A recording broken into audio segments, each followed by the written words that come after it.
दोस्तों, आप सभी का आपके अपने चैनल ध्येय ज्ञान धारा में स्वागत है।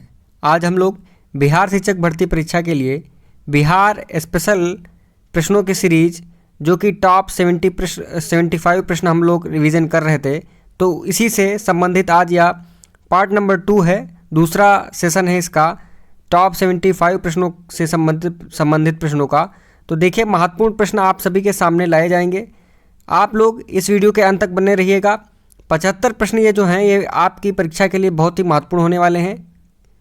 यदि आप प्राइमरी सेक्शन, जूनियर सेक्शन या फिर टीजीटी पीजीटी किसी में से कोई भी एग्ज़ाम दे रहे हैं तो आपको पता होगा कि 40 नंबर का सामान्य अध्ययन पूछा जाना है, जिसमें बिहार स्पेशल का जो वेटेज रहेगा वो मान के चलिए 3 से 4 प्रश्न अवश्य रहेगा। तो बिहार स्पेशल भी आप लोग पढ़ के जाइए।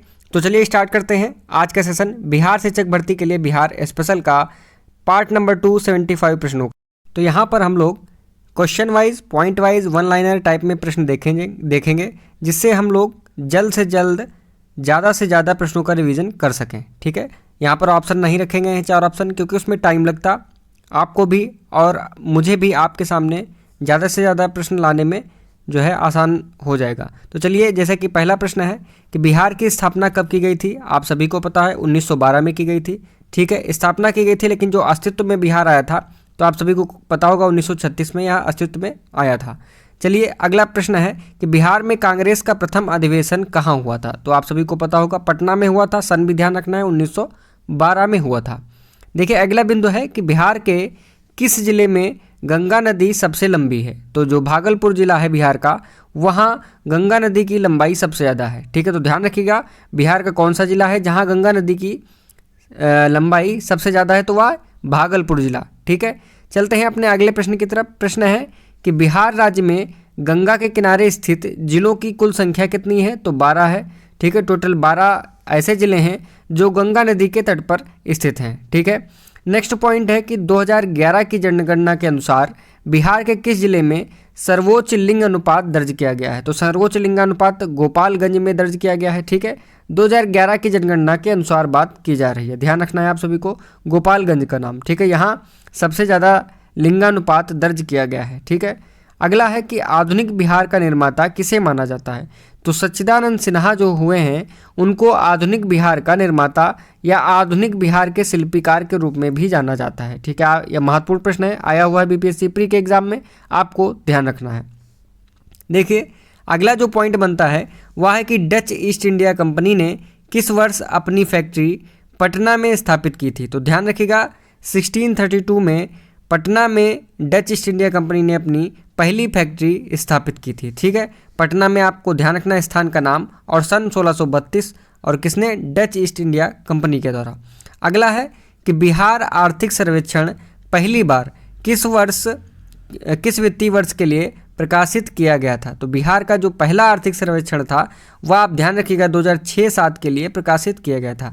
इस प्रश्न पर आप लोग स्टार बना लीजिए, काफ़ी महत्वपूर्ण प्रश्न है। देखिए, आपको प्रश्न आपने जो है पढ़ा होगा तभी लग गया होगा कि काफ़ी नया और काफ़ी रिपीटेड क्वेश्चन है। अगला प्रश्न है कि 1857 की क्रांति के दौरान बिहार से क्रांतिकारी नेता कौन थे। ठीक है, काफ़ी आसान सा प्रश्न है, आप लोगों ने कई बार पढ़ा होगा। बाबू कुंवर सिंह का नाम आप लोगों ने पढ़ा होगा। इनका संबंध कहाँ से था, जगदीशपुर से इनका संबंध था, आपको यह चीज़ ध्यान रखनी है। अगला जो पॉइंट है वह है कि बिहार से लोकसभा के लिए कितने सदस्य चुने जाते हैं। तो लोकसभा सीटों की संख्या बिहार में कितनी है, 40 है। ठीक है, और यदि हम लोग राज्यसभा की बात करें तो राज्यसभा में सीटों की संख्या 16 है। ठीक है, चलते हैं अगले प्रश्न की तरफ। प्रश्न है कि बिहार के प्रमुख समाचार पत्र बिहार के संपादक कौन थे। ठीक है, बिहार राज्य के प्रमुख समाचार पत्र बिहार, इसके संपादक कौन थे, बाबू माहेश्वर प्रसाद इसके संपादक थे। अगला जो पॉइंट है, अगला जो क्वेश्चन है वह यह है कि भौगोलिक क्षेत्रफल की दृष्टि से भारत में बिहार का क्रम क्या है। तो वर्तमान समय में भारत में भौगोलिक क्षेत्रफल की दृष्टि से बिहार का स्थान जो है वह है 13वां। यदि तेलंगाना राज्य के बनने से पूर्व पूछा जाए तो ध्यान रखिएगा तब बिहार का कौन सा नंबर का स्थान है भौगोलिक क्षेत्रफल के अनुसार, 12वां। ठीक है, तो ध्यान रखिएगा वर्तमान में 13वां है। यदि प्रश्न ऐसा भी बन सकता है कि तेलंगाना राज्य के गठन के पहले कौन सा नंबर था, तो 12वां था, आपको ध्यान रखना है। अगला प्रश्न है कि बिहार के किस नगर में जापानियों ने विश्व शांति स्तूप का निर्माण करवाया था। तो राजगीर स्थान आपको ध्यान रखना है, राजगीर नगर में जापानियों ने विश्व शांति स्तूप का निर्माण करवाया था। अगला जो प्रश्न है कि बिहार में पहली चीनी मिल की स्थापना कब हुई थी, और कहाँ हुई थी। तो ध्यान रखना है, काफ़ी महत्वपूर्ण प्रश्न है कि बिहार में बेतिया में पहली चीनी मिल की स्थापना हुई थी। अगला जो पॉइंट है आपका, पटना उच्च न्यायालय की स्थापना कब हुई थी। तो पटना उच्च न्यायालय की स्थापना हुई थी 1960 में। 1916 में आपको ध्यान रखना है पटना उच्च न्यायालय की स्थापना हुई थी। चलते हैं अपने अगले प्रश्न की तरफ। जो अगला प्रश्न है कि पटना में वहाबी आंदोलन का महत्वपूर्ण नेता कौन था। तो सैयद अहमद का नाम आप लोग सुने होंगे। इन्हें सर सैयद अहमद खां के नाम से भी जाना जाता है। तो इन्होंने पटना में वहाबी आंदोलन का महत्वपूर्ण नेतृत्व किया था। अगला जो हमारा बिंदु है, पॉइंट है, वह है कि गंडक परियोजना को प्रारंभ किया गया था। कब किया गया था और किसके द्वारा। तो ध्यान रखिएगा, सबसे पहले आपको ध्यान रखना है गंडक परियोजना पंडित जवाहरलाल नेहरू जी के द्वारा 1964 में स्टार्ट की गई एक योजना है। ठीक है, इसका संबंध आपको ध्यान रखना है बिहार और यूपी से संबंधित है। बिहार और यूपी से सीमा साझा करने वाले जितने भी जिले हैं, जो भी हैं, नगर हैं, उनसे संबंधित गंडक परियोजना थी, गंडक नदी पर बनाई गई थी। अगला जो प्रश्न है वह है कि बिहार राज्य का क्षेत्रफल भारत के क्षेत्रफल का कितना प्रतिशत है। तो आपको ध्यान रखना है 2.8% जो है परसेंट बिहार राज्य का क्षेत्रफल भारत के क्षेत्रफल से है। ठीक है, कितना है 2.8%। जो अगला प्रश्न अपना है वह है कि बिहार में रेल कोच फैक्ट्री का केंद्र कहाँ है। तो मोकामा एक स्थित जगह है, वहाँ बिहार रेल कोच फैक्ट्री जो है का केंद्र है। अगला जो प्रश्न है वह है सन 1939 में बिहार में अंबारी सत्याग्रह का नेतृत्व किसने किया था। तो राहुल सांकृत्यायन ने अंबारी सत्याग्रह का नेतृत्व किया था सन 1939। आपको जरूर ध्यान रखना है। ठीक है, और इस सत्याग्रह का नाम ध्यान रखना है और किसके द्वारा, राहुल सांकृत्यायन के द्वारा ध्यान रखिएगा। अगला जो हमारा बिंदु है वह है वर्तमान में बरौनी तेल शोधक कारखाने की तेल शोधन क्षमता कितनी है।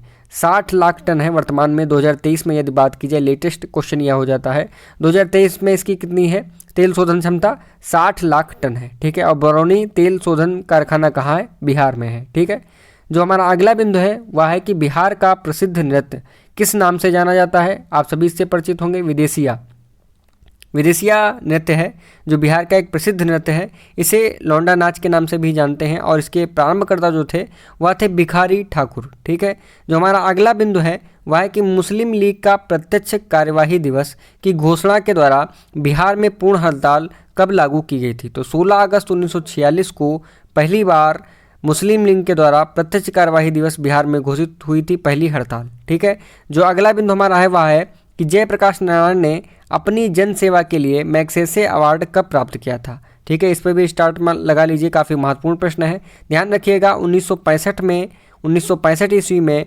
जयप्रकाश नारायण को जन सेवा के लिए मैग्सेसे अवार्ड प्रदान किया गया था।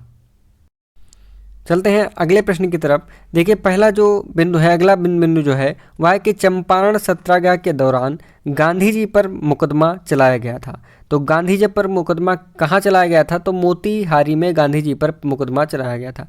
चंपारण सत्याग्रह आप सभी को पता होगा 1917 में बिहार के चंपारण से स्टार्ट किया गया था। किसके द्वारा, गांधी जी के द्वारा। ठीक है, और गांधी जी को किसने आमंत्रित किया था। तो रामचंद्र शुक्ला ने आमंत्रित किया था चंपारण सत्याग्रह के लिए। ठीक है, चंपारण का सत्याग्रह किस लिए, तीन कटिया खेती के लिए, मतलब 3/20 जो कर था नील की खेती के लिए जो है, उसके लिए चंपारण सत्याग्रह चलाया गया था, आप सभी को पता होगा। ठीक है, तो मुकदमा कहाँ चलाया गया था, मोतीहारी में चलाया गया था गांधी जी पर मुकदमा चंपारण सत्याग्रह के दौरान। ठीक है, चलते हैं अगले प्रश्न की तरफ। देखिए, प्रश्न है कि बिहार में सदाकत आश्रम की स्थापना किसने की थी। तो सदाकत आश्रम की स्थापना मजरूल हक द्वारा की गई थी बिहार में। ठीक है, ध्यान रखिएगा। चलते हैं अगले बिंदु की तरफ। बिंदु है कि भारत की स्वतंत्रता के बाद बिहार के पहले राज्यपाल थे। तो भारत की स्वतंत्रता के बाद बिहार के पहले जो राज्यपाल थे उनका नाम था जयराम दास दौलतराम। ठीक है, दौलतराम आपको ध्यान रखना है, जयराम दास दौलतराम।